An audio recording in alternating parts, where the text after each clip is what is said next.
On remarque une tendance verte dans les quartiers de l'Est de Strasbourg depuis les années 90. Vert comme la nature, les retrouvailles entre l'homme et un environnement plus sain. Vert aussi comme la direction prise par les urbanistes en 2010. Vers le Rhin par le réaménagement des quartiers à proximité du port.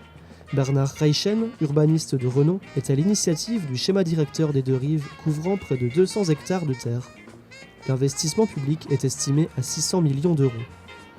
Il a imaginé 7 bulles à urbaniser. Voilà, il appelle ça, c'est des bulles, et chacune ayant une... alors on est parti pour 20-30 ans d'urbanisation, mais c'est un schéma directeur, c'est-à-dire ça met en place une réflexion sur le territoire dans une cohérence d'habitat et à la fois de transport, d'activité économique, de services publics. On a toujours une réflexion d'articulation entre urbanisation et nature.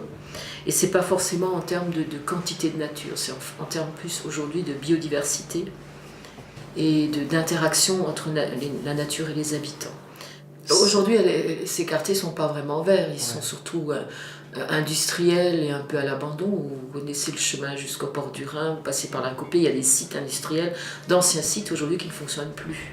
Dans les années 60, la mode était à l'industrie. Aujourd'hui, c'est le développement durable qui a la cote.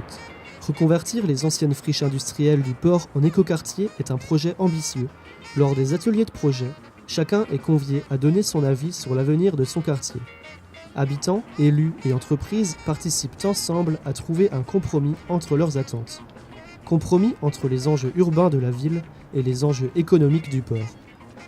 Cette cohabitation entre quartier d'habitat et industrie, je dirais à longtemps, ne posait pas de difficultés. Aujourd'hui, on veut bien des activités industrielles, ou prenons les déchets. On sait que c'est nécessaire, mais surtout, il faudrait mieux le mettre chez les autres. Les urbanistes aussi de la ville,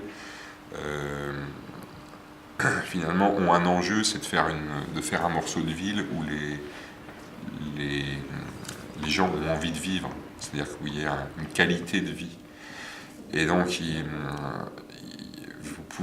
y a la logique de production, c'est-à-dire il faut produire du logement le plus de mètres carrés possible, et puis il faut peut-être atténuer un peu cette logique de production de logement avec la qualité de l'environnement qu'on a autour de nous. Des zones de croisement sont pensées, comme la place de l'Hippodrome au quartier du Port du Rhin. D'ici 2014, il accueillera 950 arrivants dans 380 logements. Croisement des échelons sociaux, des âges et des fonctions. Croisement par l'intermodalité aussi, qui consiste à favoriser l'utilisation des transports alternatifs, le vélo, le tram et le bus. L'écoquartier de Danube, ça fait tout à fait son sens parce que il y a des grandes densités, la consommation de surface pour la voiture elle est vraiment réduite.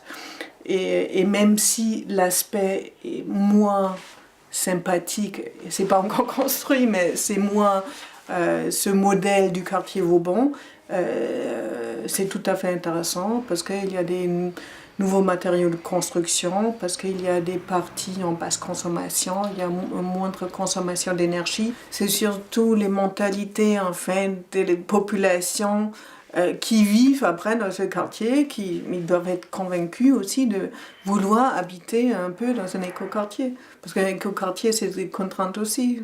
Moins de voitures, dans une maison à basse consommation, il faut savoir vivre aussi.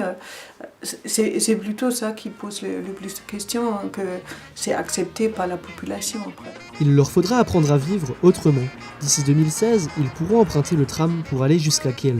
Le Rhin ne sera alors plus frontière, mais partie intégrante de ce nouveau district vert transfrontalier. L'ampleur du schéma est telle que cette partie de la ville tendra à déplacer son barycentre. Le port, le Rhin et les deux villes voisines ne formeront plus qu'un unique écosystème durable.